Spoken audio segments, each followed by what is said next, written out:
Hey, what's going on, dudes and dudettes, too?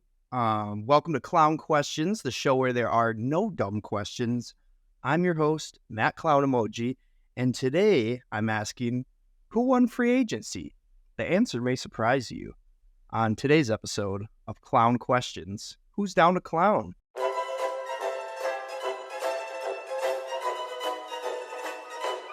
That's a clown question, bro.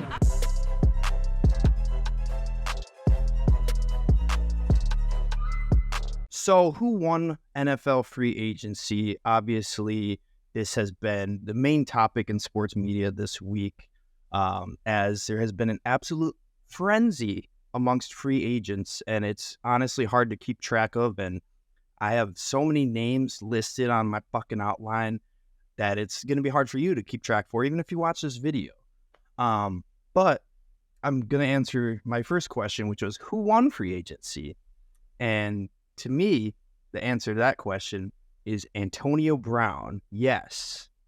And I'm not talking to you, Giants fans. Unfortunately, I'm not referring to the fact that AB signed a deal with your team, but I am referring to the fact that Antonio Brown was the first reporter to report that Russell Wilson is going to the Steelers. If you look here at AB's DMs between Adam Schefter and himself, you'll see that he asked Adam to credit him with the source. Adam, of course, said, well, the deal wasn't official. I'm not going to credit you. Hope all is well. Shout out Adam for being cool as hell. And then Antonio Brown, obviously, after that, decided to name him Cracker of the Day, which is, for some reason, a award he has. But I'm not here to criticize Antonio Brown. I'll be honest with you. I even applied to CTESPN myself, but they had it first. Wilson's going to the Steelers. I think it's a great fit, and I love that Antonio Brown was the first guy to report on it. So, obviously, Russell Wilson to the Steelers is just the tip of the iceberg in NFL free agency this year. So I have to ask the question, is there no love lost in the NFL? Unfortunately, yes. And I would like to hold a moment of silence, not because anybody died, but because my two favorite players, this guy, Devondre Campbell, he's gone. And he was my favorite player. And then, Aaron Jones, my second favorite player. He's still there, right? Jones is gone too. And I'm livid, but also excited about, the new signings the Packers made. I think we got better as a team. I would still prefer Aaron Jones over Josh Jacobs, but I'm not here to debate that. I got to recap it. There's so much shit that happened. I can't just be talking about my pack. But yeah, there's no love lost. After the Packers released him, Aaron Jones went to the Vikings for $7 million. Obviously, he didn't want to take a pay cut with the Pack, and I respect it. He's one of my favorite players of all time, one of the greatest Packers of all time, one of the greatest Packers running backs. And I'm sad to see you go, Aaron. And unfortunately, that sadness is going to stew into hatred twice a year when we play you, and you inevitably rush for 2 touchdowns against us. So not looking forward to that, nor are the Giants looking forward to their matchups with the Eagles because Saquon Barkley signed with the Eagles. Again, no love lost. Another no love lost is Patrick Queen to the Steelers. One of the best linebackers in the game. Toxic Future would debate me on that. But yeah, Steelers get a great addition, and he's going to be taking down his teammates that couldn't get that damn run offense to the Super Bowl. But now I'm ranting about, the Ravens offense. I'm talking about the Steelers defense right now. And the last no love loss was Jonathan Owens to the Bears. Sad to see him go. That that Thanksgiving touchdown was awesome. So I'm sad to see Simone Biles' husband go to our arch rival. And our new running back, Josh Jacobs, had this quote to say, obviously in relation to all of this shit that's been going on, It's always the player being unloyal. At what point do we go ask the franchises for that same loyalty? So yeah, Packers, I'm all for getting better. But I'm also an emotional sports fan who honestly cares more about the jerseys that he has. Well, I don't care more about the jerseys, but it just sucks that have 7 different Packers jerseys and only one of them is still on the roster. It's just unfortunate, but Jordan Love ain't going anywhere, right? Just knocked on some wood there. But yeah, free agency was fucking crazy. Was it the craziest free agency in history? Perhaps. And with that being said, where the hell are the Cowboys? They ended up being the last team to sign a new player to their team with Eric Kendricks. They did not make as much of a splash as Cowboys fans and my boy Nemo would have hoped for. But who did make a splash? The Falcons. They got Kirk Cousins, Kirk O'Chains. I don't know if that's really a splash, but I mean, when you go from Desmond Ridder to Kirk Cousins, it's kind of splashy in there. I should lead with this. I've been drinking this, so this podcast might go off the rails a little bit, and it was probably a terrible decision to have a few bourbon diet Pepsis before this, but I'm going to roll with it. No one watches this anyways. It's going to get 13 views. Who gives a shit? All right, Derrick Henry to the Ravens. Unstoppable. Good luck fucking defending the read option with Lamar and Derrick Henry. I don't want to be the one to do that. Patrick Queen is going to have to be the one to do that, so good luck, Patrick. Tony Pollard to the Titans. Weird. DeAndre Swift to the Bears. Overpay. Go Pack. Austin Eckler to the Commanders is obviously not the most exciting signing after a somewhat lackluster year in LAC for Mr. Eckler. But the Commanders did add an elite linebacker in Bobby Wagner. So that defense is shored up a little bit, and Eckler's a nice young leader for the offense for Drake May or Jaden Daniels or whoever the hell is the Commanders quarterback this upcoming year. The biggest quarterback move was obviously Joe Flacco to the Colts. The Colts are now elite, and that two-headed monster of Anthony Richardson and Joe Flacco cannot be understated. Of course, we have Calvin Ridley to the Titans. He tweeted out it's chess, not checkers, but most people think he's playing slots. And some people are speculating that he might have bet on himself to go to the Titans. So instead of a $93 million deal, it probably got it over the 100 mark with that extra bet he made and that insider trading that Calvin Ridley loves so much. To replace Calvin Ridley, Gabe Davis is coming to the rescue from Buffalo. And the Panthers are panthering yet again. Deontay Johnson got traded to the Panthers, but somehow that still wasn't the worst trade that the Panthers made this week after they traded Brian Burns for a second-round pick and a pack of cigarettes. The fuck are we doing, Panthers? I don't understand that franchise, and Dave Canales is as good of a guy that cheats on his wife as he is a coach. Not that I would know, because I haven't seen him coach in the NFL. I would like to take this moment to say this podcast is sponsored by this bourbon that my sister gave me. Shout out my sister and JP. Moving on, Christian Wilkins went to the Raiders. That defensive line with Max Crosby and Wilkins is fucking terrifying, and I would be pissing my pants if I was an offensive lineman. Imagine getting, usually Crosby and Wilkins are the guys that get doubled, but imagine you're in the middle of those two guys and you end up brushing shoulders with both of them. Insta-kill. All right, good luck with that. And By the way, in case I buried the lead, the Packers, of course, had the best free agent signing of them all. Free agent safety from the New York Giants, Xavier McKinney. Him and Jair are going to fucking lock down the NFC North and the NFL for that matter. And when we get Cooper DeJean or Kool-Aid McKinstry, it's going to be even scarier because we got to replace Simone Biles' husband, of course. Switching gears to basketball, which is, of course, what this time is for. This is what March is for. And yet again, we're asking the question, how dumb are Duke fans? And Kyle Filipowski.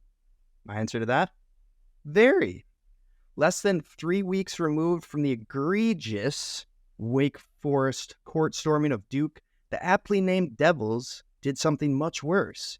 Not only did Kyle Filipowski intentionally trip a UNC player a la Grayson Allen, the Cameron Crazies became sore losers as UNC clinched the ACC title, and then the fans proceeded to throw drinks, liquid, and other items at the Tar Heels players. I guess apparently the Duke student section had been being taunted by UNC's players, but deservedly so. And the UNC players didn't even deny it either. With UNC forward Harrison Ingram saying, quote, "We were talking crazy. It was fun," end quote. He also noted that he was hit by a gumball. So yeah, college basketball, time is a flat circle. Duke sucks. They got a guy on there that trips people. And yet again, their coach is shamelessly apologizing to the student section for losing to their rival UNC. Of course, off of that, I have to ask who won the fight. And of course, I'm talking about the LSU South Carolina chick fight between the Tigers and the Gamecocks. I guess with just over 2 minutes left, LSU's Jay Johnson intentionally followed South Carolina's Malaysia Bullwiley to prevent a breakaway layup. Johnson then shoved South Carolina's Ashlyn Watkins, and Johnson subsequently was shoved into the ground by Cardoso. Both benches emptied and multiple players were ejected. So who won the fight? I'll tell you who won the fight. Women's college basketball. They won. Here I am talking about women's college basketball. Not that I don't talk about it most weeks, but usually I'm only talking about Caitlin Clark. I think it's nice to give undefeated South Carolina some shine. But unfortunately, Gamecock center Camila Cardoso was suspended for the first game of the NCAA tournament. Not like they're going to need her for that. Not as a slight to Cardoso, but South Carolina's Lady Gamecocks are that good. But she's suspended for the first game of the NCAA tournament. But she also, prior to this fight, 24 hours earlier, she hit her first career three-pointer. And that earned her appearance on everyone's favorite segment that we'll get to later in the show. So staying with basketball, I had to ask, what's new in the NBA? My answer to that? Who gives a fuck? This is March. Let's go to the segments. First, Your Interruption. Not to get political, but today we are being interrupted by hers truly, Nancy Pelosi. I have a few points to make, and it's interesting to hear this respectful debate. First of all, this is not a ban on TikTok. I'm a grandmother of teenagers. I understand the entertainment value, the educational value, the communication value, the business value for some business on this. This is not an attempt to ban TikTok. It's an attempt to make TikTok better. Tic-tac-toe, a winner, a winner. And here's what I have to say. The people of China. Tic-tac-toe, a winner, a winner. So yeah, I don't usually get into politics on this show, but House legislation in the U.S. is calling for ByteDance to either divest or sell TikTok, or else it will be banned from U.S. app stores. They have reportedly 165 days to comply. Like I said, I don't like getting political on the show, but please don't ban our beloved brain rotting app. I know they're worried about, the data collection, but I mean, even if you delete TikTok, we still got X, we still got Meta, we still got fucking WhatsApp and Instagram and LinkedIn. Now those are US based companies, so people aren't as worried about, the data going there. But when your data goes overseas, people flip out. This is basically just a roundabout way of saying I don't want them to ban TikTok because I would lose 29,000 or so followers on my Goosebumps Sports TikTok, which would, leave me with 200 or so followers on the other platforms. So that would really suck. Please don't ban it. I know those 29,000 followers haven't done a ton yet, but it certainly is helpful when you're trying to start a podcast that has 15 views. So please don't ban TikTok. It's also go through the Senate and Joe Byron. But just in the interest of the American economy, don't ban it. Let's blaze past that and go to pass or play. Starting off with we done with the 90s. That plays. Honestly, I don't really know where the trend came from. I just started seeing shit about it on TikTok. Basically what it seems like to me is it's just a bunch of Michael Jordan slander. As a LeBron fan, I invite that. I welcome it. I still think LeBron needs another chip, just one more championship to become the GOAT. And then we'll talk from there. But the least glazing LeBron fan, but yeah, we done with the 90s. Basically, they're saying Jordan was a right-hand merchant. I saw a meme of him next to Emmanuel Hansel, an incredible basketball player who played his entire career without a left hand because he was born without one. Not to make fun of his handedness. I'm more so making fun of the fact that people are saying Jordan could only go right, which is obviously ludicrous, but I'm gonna let it play. We done with the 90s. All right, next up, we're gonna bring it back to politics again. Oh fuck, dude, why are you getting political? It's got to be the juice. But yeah, Aaron Jones and Robert F. Kennedy Jr. potentially on the presidential ticket together. That plays. This is really supposed to be a sports podcast, and now I'm talking politics. So I'm just gonna leave it at this. Vote for RFK Jr. All right. Moving on. Banning TikTok. As I said, I'm gonna pass on that. Please leave my account alone. I would be very sad. Number 4. Pass or play, the pancakes only stream that plays, and surprisingly I played the entire thing. If you have no idea what the hell I'm talking about, I'm referencing a Barstool stream where Memes had to eat 24 pancakes. He did it in about 6 hours, which is honestly impressive. I think he would have rather waited it out. It's like those fantasy punishments where either at 24 pancakes, you wait 24 hours, each pancake takes up an hour, yada, yada, yada. You guys know the drill. Memes did it. He ate all 24 and got the hell out of that office. And he looked miserable, was fighting demons. So shout out Memes for getting through that challenge. Not unscathed, but he got out of it alive. So yeah, that's all I can say about that. Ending with the last pass or play, Wisconsin to the Sweet 16. I'm going to pass.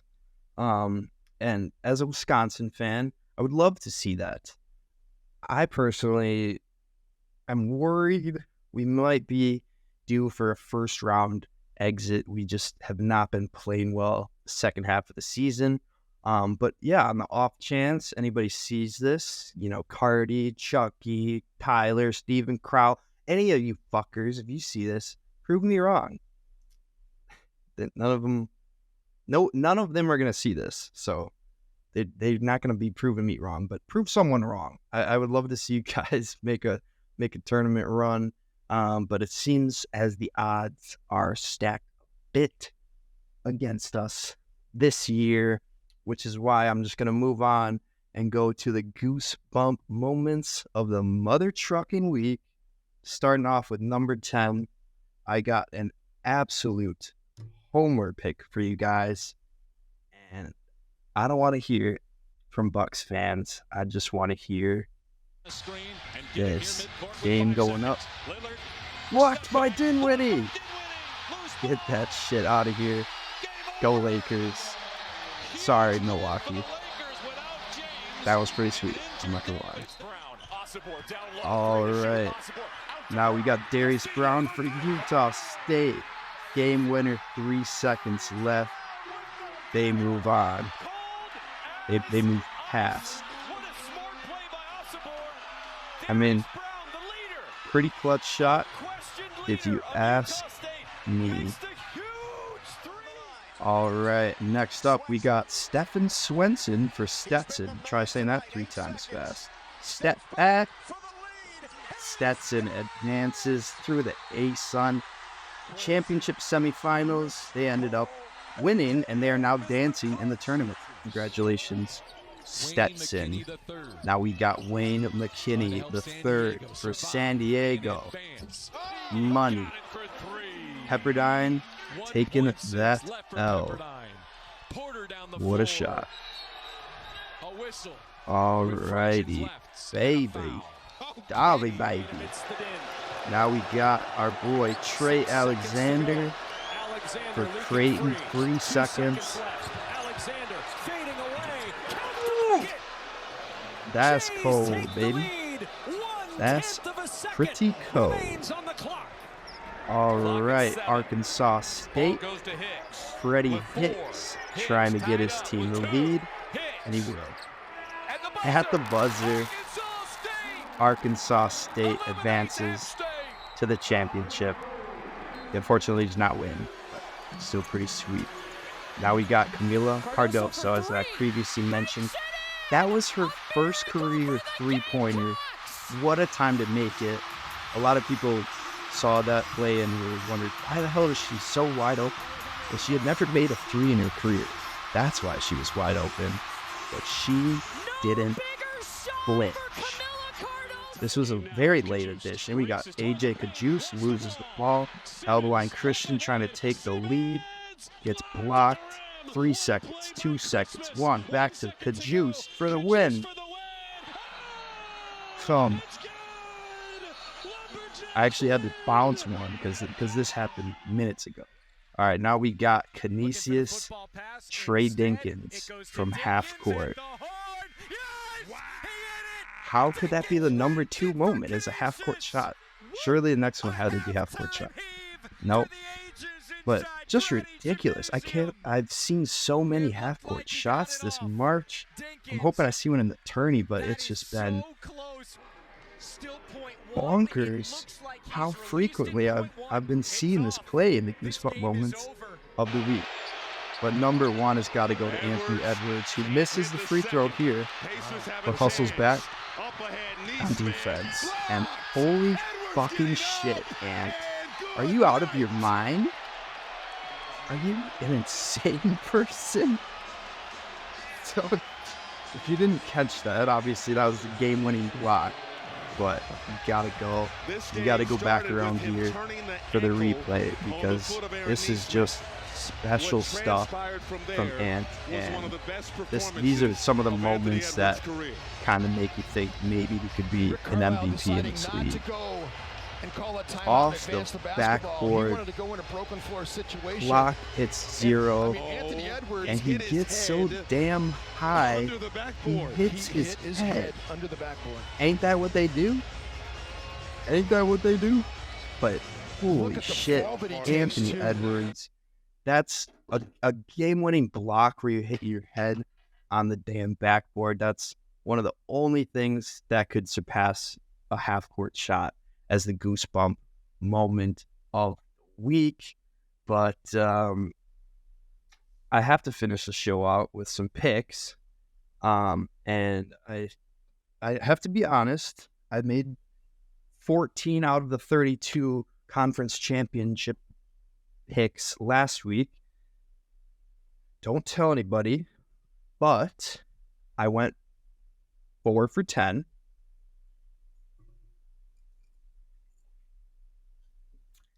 Not ideal. You guys hear them though? Not ideal, but shout out James Madison, PFT, got the dub. McNeese State, I only picked them because they had a goosebump moment, but they were the 1 seed, they got it. Colgate won, and it was weird because I guess apparently it's a tradition in the Patriot League to storm the court regardless. Colgate beat a team by like 25 points. Team they were, favored to beat. And their fans still stormed the court. So Corbin the Stort. Holy shit. Why am I drinking more of it? But yeah, storming the court is back. Jay Billis is in tears. And yeah, Colgate stamps their ticket, as does Montana State. Shout out Viter. I know you were watching the game, but you stopped finding my Snapchat at the end, so I don't know if you stopped watching. But hey, the Bobcats got the win. They're in. Gundy, Sam, and Viter are dancing. Most people probably don't know what that means, but those are the homies who are out in Bozeman, Montana, rooting on the Bobcats. All right, so yeah, 4 and 10, not great. I didn't have much of a strategy. I got a little creative, tried to, make the picks more entertaining than right. So I'm gonna go a little more chalk here, but I'll still sprinkle in a little creativity if I can. So we got 18 more conferences to go. America East, give me Vermont. They're the number 1 seed, chalk. American Athletic, give me Florida Atlantic. They obviously had that Final Four run last year, and John L. Davis got that dog in him. I'm not betting against him. Atlantic 10, here's where the stupid picks come in. Give me Loyola, because it'd be nice to see Sister Jean in the media more. I don't think we've seen, enough of her, and I would love to discuss her on this podcast in more depth than I am now. ACC, give me UNC, just because that Duke UNC game where the taunted Duke after, I just want to inject that game into my veins, and they clearly have what's needed. They just won the ACC. They can clearly win the tournament. Give me UNC. Big 12, this might be a little bit of a shocker, but I like the Horned Frogs. I like TCU. Jameer Nelson Jr. is cold as fuck. 2-time Goosebump Moment of the Week award winner. But yeah, I like TCU. I think they're a little sleeper team this year in both the Big 12 and the NCAA tournament. Big East, I like Creighton. Not because I'm doubting Marquette or UConn, but just because I wanna mix it up. Marquette and UConn, I think, are more focused on the bigger tournament. UConn just won the whole damn thing last year. Why the hell would they? I'm sure they still care about the Big East tournament, but it means more for Creighton. Marquette's top guy is, sitting out to, remain healthy for the NCAA. So give me Creighton. Big 10, I'll take Purdue. It's Zach Edey's year. Doesn't feel like Wisconsin's year. Purdue, easy pick. Big West. By the way, I didn't even know Big West was a conference. Did you guys? But yeah, Big West, give me UC Irvine, number 1 seed, chalk, plus my cousin Josh used to live in Irvine, so shout out Josh.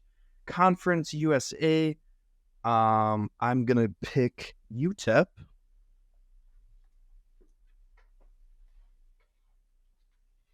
For my dog, from El Paso, Aaron Jones. I'm still pissed he went to the Vikings, but I'll pick UTEP for the tourney here.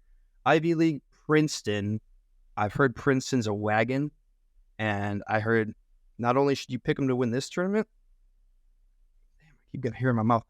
You should pick them to win their first game, regardless of who they're playing. You know, even if they're a 14 seed, Princeton could be spicy. In the MAC, give me Quinnipiac, the number 1 seed, chalk. And in the MAC, not to be confused with the MAC, Akron, because just a kid from Akron. In the MEAC, what? We need more creative names for these conferences, guys. Give me Norfolk State, number 1, chalk. The more chalk I have, the better my record is going to look next week.